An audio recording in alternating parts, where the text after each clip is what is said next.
Salut la bande de Théophile! Aujourd'hui, on va parler de la résurrection. La résurrection de Jésus, c'était la base même de la foi chrétienne. Je veux dire, se prétendre être chrétien, pas croire en la résurrection, c'est comme avoir une manette de jeu sans voir la console. Grâce à la résurrection de Jésus, nous savons que la mort n'a plus de pouvoir sur nous. Nous savons aussi que Dieu, le Père de Jésus, a approuvé ce que son Fils a fait pendant toute sa vie sur la terre, ce qu'il nous a enseigné jusque sur la croix quand il dit « Père, pardonne-leur ». Si Dieu n'avait pas été d'accord avec, il n'aurait pas ressuscité. Hein? Nous avons comme symbole de foi la croix. Mais sans la résurrection, ça ne veut absolument rien dire, la croix.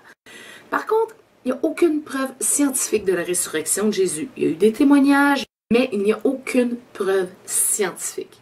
Et ça, notre approche logique, cartésienne, notre approche moderne des choses a beaucoup de difficultés à accepter ça. Et pourtant, qui croit en moi, même s'il meurt, vivra. Donc, c'est encore plus difficile avec tout ça d'accepter le concept de résurrection de la chair. Je veux dire, quand on voit ce qui arrive au corps, la résurrection de la chair, c'est comme... Pourtant, quand Jésus est ressuscité et qu'il est venu à la rencontre de ses disciples, ils l'ont touché, ils ont mangé avec lui. Ils ne connaissaient pas toujours Jésus du premier coup. Donc, Jésus était physiquement là, physiquement lui-même, en même temps différent.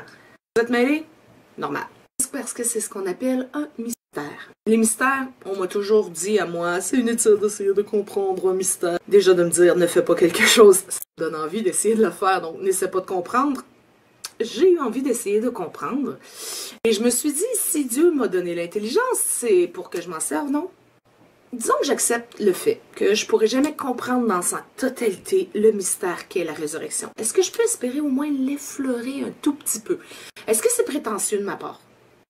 Peut-être. Si à l'Ancien Testament, Dieu a dit qu'il a créé tout ce que nous connaissons. Donc, si je me tourne vers sa création, pour mieux le connaître, pour espérer le comprendre un tout petit peu, même si mes observations sont à l'échelle d'une goutte d'eau dans un océan de choses, eh bien, je citerai Arthur Conan Doyle. En partant d'une goutte d'eau, un logicien pourrait déduire la possibilité d'un océan. Pour simplifier l'image de la résurrection, je vous propose des œufs de papillon. On en a de toutes les formes, de toutes les couleurs, de tous les formats, de toutes les tailles, mais nous allons nous concentrer sur ceux-ci qui sont des œufs de monarque. En fait, nous allons nous concentrer sur cet œuf en particulier que nous allons appeler Marie-Antoinette. Bravo Marie-Antoinette. Donc, Marie-Antoinette un jour sort de son petit œuf et est une petite chenille, la voici. Marie-Antoinette va donc vivre sa vie de chenille. Elle va grandir, manger, dormir, faire caca, grandir, manger, dormir, faire caca, changer de peau, grandir, manger, bref. Parfois même, peut-être que Marie-Antoinette va prier. Ou pas. Non, effectivement, Marie-Antoinette n'est qu'une chenille. Bref, un jour, elle doit dire adieu à sa vie de chenille. Elle va muer et se faire comme une peau, beaucoup plus dure, solide. Elle va se faire une chrysalide. La chrysalide est l'étape où c'est difficile de concevoir qu'il y a de la vie, de l'espoir. C'est dur, ça finit par devenir transparent, mais c'est dur, c'est froid, c'est solide. Il n'y a pas l'air de s'y passer grand-chose. Comme un tombeau. Faites-vous le lien avec la résurrection? Allons donc plus loin. Que vit Marie-Antoinette lorsqu'elle est à cette étape-ci et cette étape-ci? En fait, à l'intérieur de ce qui a l'air d'un petit tombeau, le squelette primitif se détériore, les organes vont se désagréger. Un peu comme quand on mélange de la mie de pain dans de l'eau chaude, ça devient une bouillie. Et cette étape est très importante, afin de permettre aux molécules de se réorganiser. Bon, d'accord, Marie-Antoinette, d'accord.